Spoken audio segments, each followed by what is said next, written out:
headlines. Chakan Gangai Festival being celebrated with traditional zeal and enthusiasm in Manipur.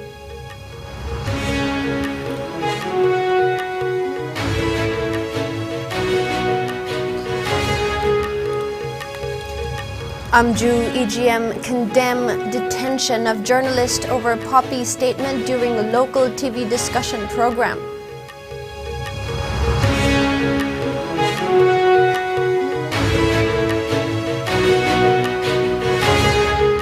Union Home Minister Amit Shah to reach Tripura today as BJP prepares for assembly polls.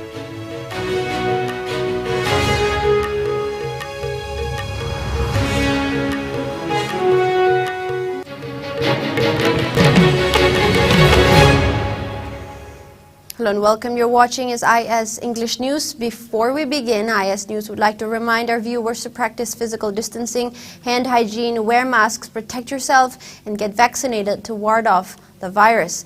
Now the news in a bit more detail. People across the state are soaked in the celebration of the much-anticipated 5-day Chakan Gangai Festival. The Zeliangrong community across the state are celebrating the post-harvest festival, which also marks the beginning of the new year with traditional zeal, fervor, and enthusiasm. The state-level Gangai Festival was celebrated at 2 venues, Sumanglila Sanglen at Hatakang Jebung in Palace Compound and Kaiku Kabui Village in Imphal East District. The Kabui and Rongmei communities in Manipur, Nagaland and Assam celebrated Gangai, the festival of post-harvest, which is interspersed with cultural extravaganzas like dance, musical recital and folk songs. It is marked by congregational prayers and traditional dance performances. The carnival that marks the end of the agricultural drudgery and the beginning of the bountiful harvest is not only significant for the livings alone, but also those who have passed away are honored during the festival with ritual farewells. The festival is an ensemble of cultural gusto and religious fervor manifesting in cultural items and religious rituals. Governor Laganesan, Chief Minister N. Biren, ministers and various civil society organizations have conveyed their warm and best wishes to the people of Manipur, especially the Kabui Zeliangrong community on the occasion of Gangai Festival, and wished that the festival bring in peace, prosperity and progress in the state. Kabui Kundaba or Kabui civilization or Kumatamda and Taza over keynote address that see Mangal Toponumit, Maipu Toponumit, Nasibo, preserve Torisi, or Sangal Pamani, I Kundana, Kawi is in our singer, my Tukadan Giva, sing of my Tukadan Giva, I will see Yana Manavini, Tikalrakanda, Isasa Jose. I will Poiva, Ima, I will Poiva. Adubu Kanga Himbudu civilized society going. Kariumakana, Kasunata Bakari, I my back of Topese, Masi, Madin Visanabida, Isona Yaro, Tamjarakada, Madan Segi, Gangai Festival, State Level Festival, Amoka, Sound of Sinavana, Kasi Legend, Biliva, or never sing, I Saya Kanda, what is again. All Manipur Working Journalists Union Amju and Editors Guild Manipur EGM condemned the manner in which editor of Sanalaibak Daily, Hemantukumar Ningomba, was picked up from his residence by a team of Irilbung police this morning. Hemantukumar was picked up by a team of Irilbung police station regarding a statement he made in a panel discussion of a local TV channel. However, he was set free after some hours, following which Amju and EGM convened an emergency meeting and held a detailed discussion over the matter at Manipur Press Club, Major Khul. The meet condemned the manner in which Hemantukumar was picked up by the police, saying Hemantukumar is a respected editor and definitely not an absconder. Today's incident has hurt his dignity and stature in the society, a joint statement from Amju and EGM said. It expressed discontentment over the frequent mistreatment meted out towards the state journalists by the higher authorities and said that the concerned officers could have simply invited him for a discussion during the office hours, as no case was registered against him. The meeting also resolved to place the issue before the state government to ensure that such unwanted incidents do not recur in the future. The two journalist bodies warned that should such avoidable incidents occur again, the media fraternity will not remain silent spectator, and that necessary legal action and others would be initiated to safeguard the interests of the journalists of the state.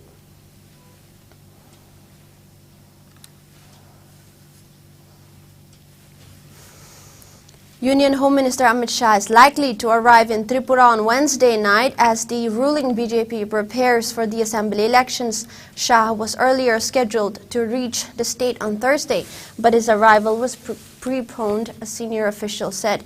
Shah will now reach the state around 10 p.m. on Wednesday by an Air Force plane, he said. He will spend the night at the state guest house amid tight security, the official said. During the one-day visit, Shah will flag off 2 Rath Yatras of the BJP in the state. He is likely to travel first to North Tripura's Dharmanagar, around 190 kilometers from state capital Agartala, to flag off the first one, party leader said.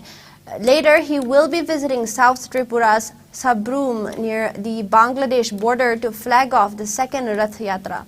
He is then scheduled to leave the state. However, the reason behind the rescheduling of his arrival was not immediately known. Chief Minister Manik Shah, accompanied by Information and Cultural Affairs Minister Sushanta Chaudhary, visited Dharmanagar and Sabroom on Monday to check the preparations for the party's mega show ahead of the assembly elections, which would be due in February. As a part of the 2 Rath Yatras, several public meetings and rallies have been planned, party leaders said. BJP National President J.P. Nadda is scheduled to remain present on the concluding day of the program on January 12th.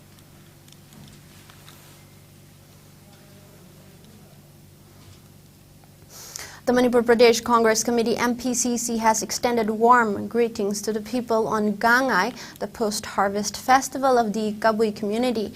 A press release from MPCC President K. Meghachandra said that Gangai is one of the biggest festivals of the Kabui community. He added that during the festival, the harvested crops are offered to God to seek blessings. He also wished that the festival usher in peace, development, unity, and prosperity in the state.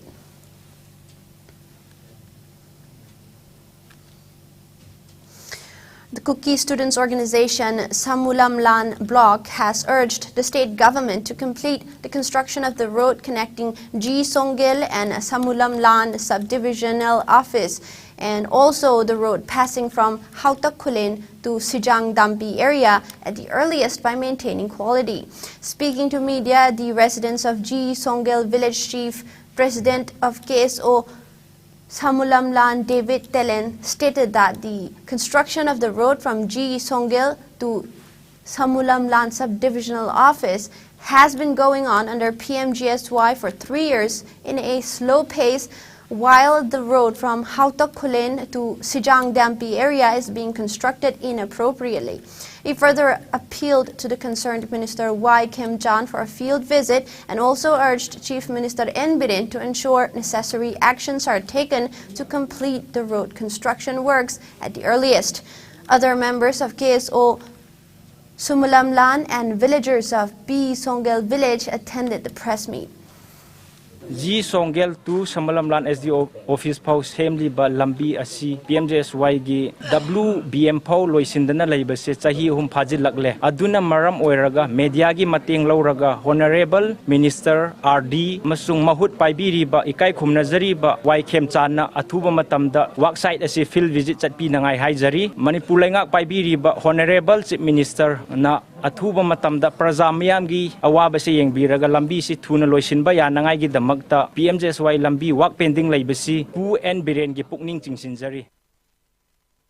Now, the Manipur Cabinet's decision to partially lift the ban on brewing, consumption and sale of liquor in the state continue to face stern opposition, mainly from civil society organizations and various sections of people. Coalition Against Drugs and Alcohol, CADA, backed by like-minded organizations and associations, continued protests against the state's decision to lift prohibition on liquor in the state. Members of All Manipur Women's Social Reformation and Development Samaj, Nupi Samaj, and Ithai Nupija Association, under the banner of CADA, staged a protest demonstration demanding immediate withdrawal of the government decision at Ithai Dam in Bisnupur district yesterday. The protesters chanted various slogans demanding the state government to revoke the decision at the earliest.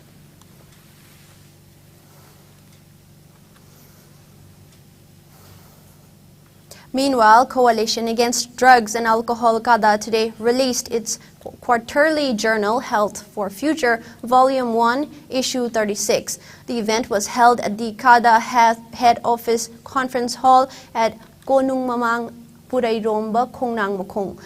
CADA President Hizam Priyo Kumar, Vice President Dipanjit Ningthaujam, Secretary Organization Mayengbam Budhi, and several others took part in the event. The journal contains 14 articles written by people from various professions. Mention may be made that CADA has been carrying out awareness drives, campaign and camera meeting in a bid to curb drug menace in the state.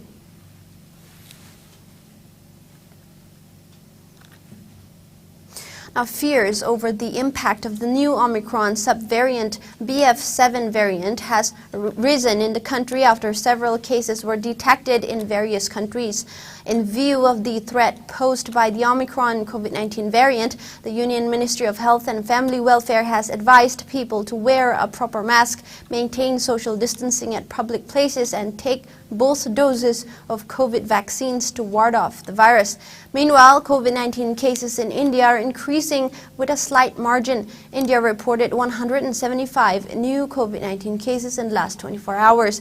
The new infections took the country's total caseload to over 4.46 crore, while active coronavirus caseload has dropped to 2,570, which accounts for 0.01% of the total cases. As per the Ministry of Health and Family Welfare, the death toll stands at 5,30,707, with no new deaths reported in the last 24 hours.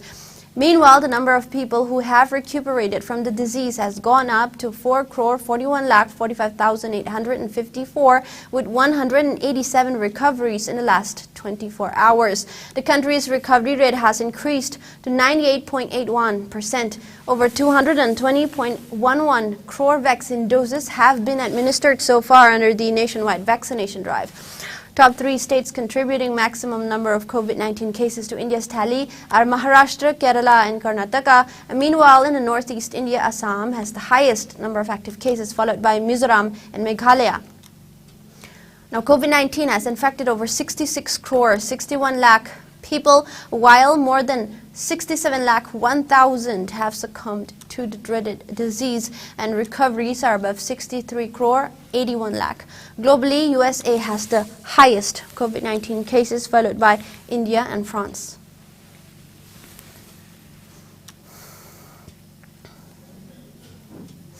From Yumnam Laikai and Wangkai Ningthempukri Mapal all the way to remote areas across the state, Imoinu celebrations were held with much grandeur and gaiety in Manipur yesterday.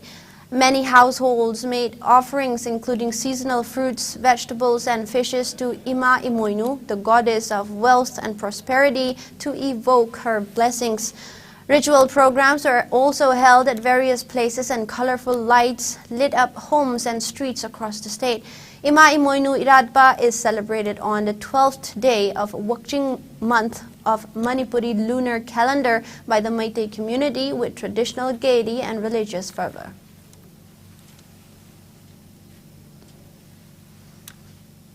A large number of devotees offered prayers to the sacred shrine of Ima Imoinu Atop Kaubru during Ima Imoinu Iratpa yesterday. Speaking on the sidelines of the celebration, Utra Sanglen Sana Konung Thang Ta Loisang Sinarel, Chongtham Sunil Kumar wished that the festival bring peace, harmony, and prosperity in the state. He said that Ima Imoinu Iratpa at Kaubru was jointly organized by Ukal and Utra Sanglen.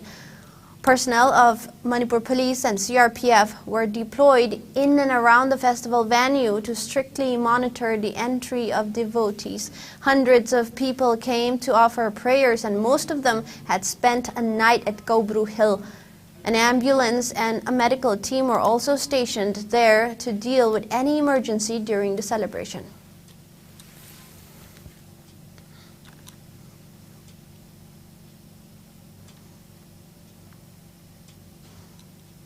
The Kasi Jentia Christian Leaders Forum KJCLF Shillong has said it strongly condemns the horrendous acts of violence against Christians as well as outrageous vandalization of churches and sacred objects.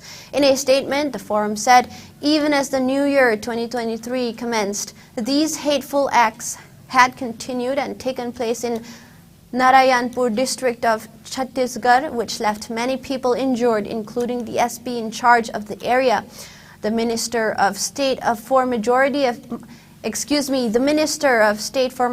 Affairs of the central government had recently made an expedition of the region for rounds of meetings with Christian and other minority leaders, where he had conveyed that the ruling party in the center wants to remove the fear factor from the minds of the minority communities, Christians being one of them. However, incidents like those happening in Chhattisgarh show the opposite, the statement read.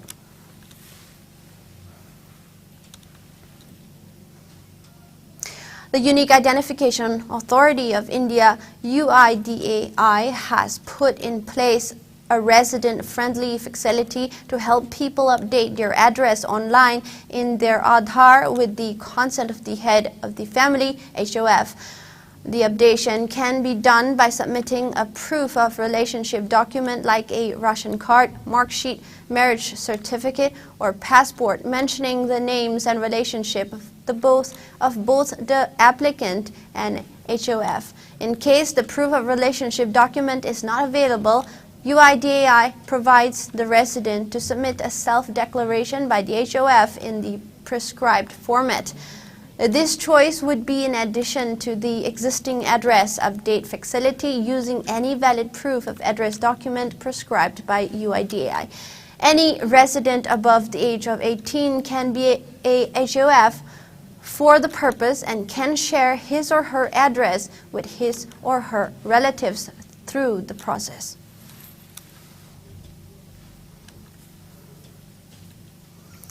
We have a small break. Don't go anywhere. We'll be right back. Ana Layangi office ki thabak amadi koi bachat pada India ki konung New Delhi da laifam laitaba ki awaba koklagani Delhi airport kayam naknana lairiba Mahipalpur da Manipur miyam ki damakta laizare Hotel Ambrosia laifam gi oina lupa lising amadagi hauraga pung kunmari pickup amadi drop ki taxi service laigani restaurant service ka loinana tongan ba khudong chaba kaya phangbigani Vishal Mega Mart Ambience Mall, DLF Mall amadi irap laptana nungairaba mafam kaya yobada khudong charaba mafam amani ngasi ma contact tawbirau Hotel Ambrosia A217 Road number 6 Mahipalpur phone number 9643504772. Welcome back.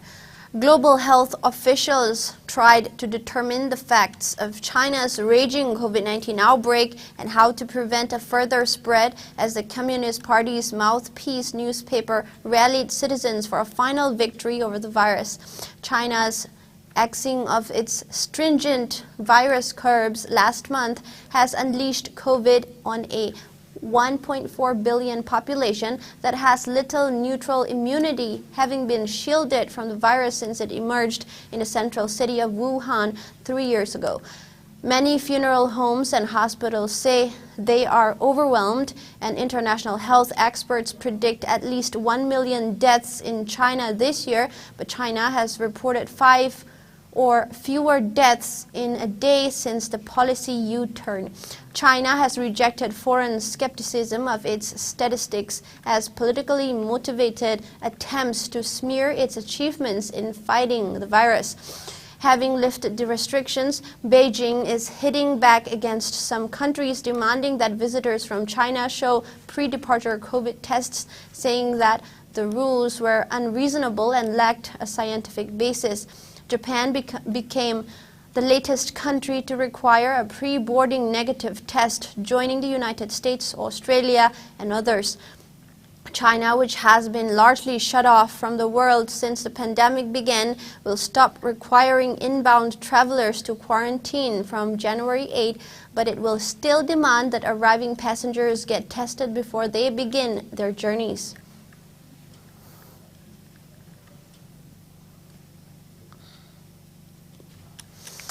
The U.S. Food and Drug Administration, FDA, will allow retail pharmacies to offer abortion pills in the United States for the first time, even as more states seek to ban medication of abortion. The regulatory change will potentially expand abortion access as President Joe Biden's administration wrestles with how best to protect abortion rights after they were sharply curtailed last year by the Supreme Court's decision to overturn the landmark Roe v. Wade ruling and the state bans that followed. The agency finalized the changes after reviewing supplemental applications from Denko Laboratories and GenBioPro, the two companies that make the drug in the U.S. Pharmacies can start applying for certification to distribute the abortion pill mifepristone. The FDA had first said it would be making those changes in December of 2021 when it announced it would relax some risk evaluation and mitigation strategies, or REMS, on the pill that had been in place since the agency approved it in 2000 and were lifted temporarily in 2021 due to the COVID-19 pandemic. Meanwhile, abortion rights activists say that the pill has a long track record of being safe and effective, with no risk of overdose or addiction. In several countries, including India and Mexico, women can buy them without a prescription to induce abortion.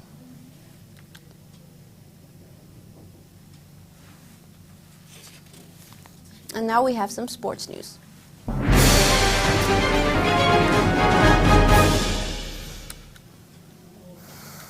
Indian sports stars will face a vital 2023. With 2024 Paris Olympics in the spotlight, 2023 is expected to have an action-packed year in Indian sports. This year will be going beyond the regular sporting style, with the youngsters breaking through and the lights dimmed for several others. 2023 will be a crucial year for many sports stars, including Nikhat Zareen, Sunil Chhetri, Harmanpreet Singh and Kidambi Shrikant, etc. Boxing legend Nikhat Zareen's aim in 2023 would be to defend her crown at the World Championships in March 2023, while also ensuring qualification to the 2024 Paris Olympics. Leading football goal scorer Sunil Chhetri might play his last match in the 2023 AFC Asian Cup, although if host Qatar hold it early 2024, it might be a bridge too far for the man approaching 40. Then again, his iron will could easily see him add to the 84 goals he has scored for India. For Harmanpreet Singh, the World Cup in India, plus captain of the Indian men's hockey team and top goal scorer in the current setup, is an incredible pressure. He will hope to play a pivotal role in a deep run for India at the World Cup. India won a bronze in the Tokyo Olympics and a silver at the Commonwealth Games last year, but Harmanpreet will want to show those were not flashes in pan. In 2023, as Olympic qualification begins, the Padma Shri awardee Kidambi Shrikant's task is cut out consistency to match his capable game. At 29, this may be his last Olympics, and the player who took on Lin Dan in the quarters at Rio 2016 and couldn't qualify for Tokyo has to find a sustainable middle ground.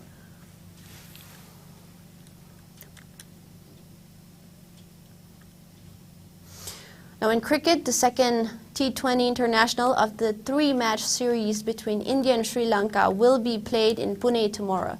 The match will start at 7 p.m. at Maharashtra Cricket Association Stadium. Team India are in high spirit after winning the first match by 2 runs in a nail-biting finish in Mumbai yesterday. Debutant bowler Shivam Mavi impressed by picking 4 wickets for just 22 runs in 4 overs. Deepak Huda and Ishan Kishan were the top scorers in the Indian total of 162. In reply, visitors were restricted to 160 with the superb bowling performances by Shivam, Umran Malik and Harshal Patel. The third match of the series will be played on Saturday in Rajkot.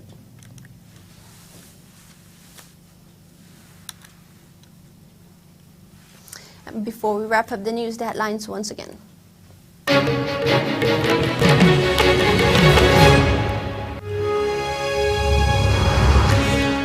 Chakan Gangai Festival being celebrated with traditional zeal and enthusiasm in Manipur.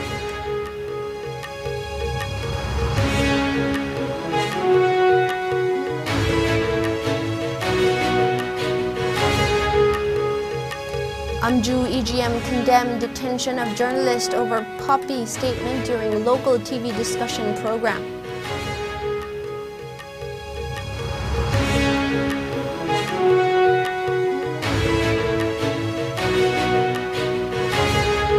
Union Home Minister Amit Shah to reach Tripura today as BJP prepares for assembly polls.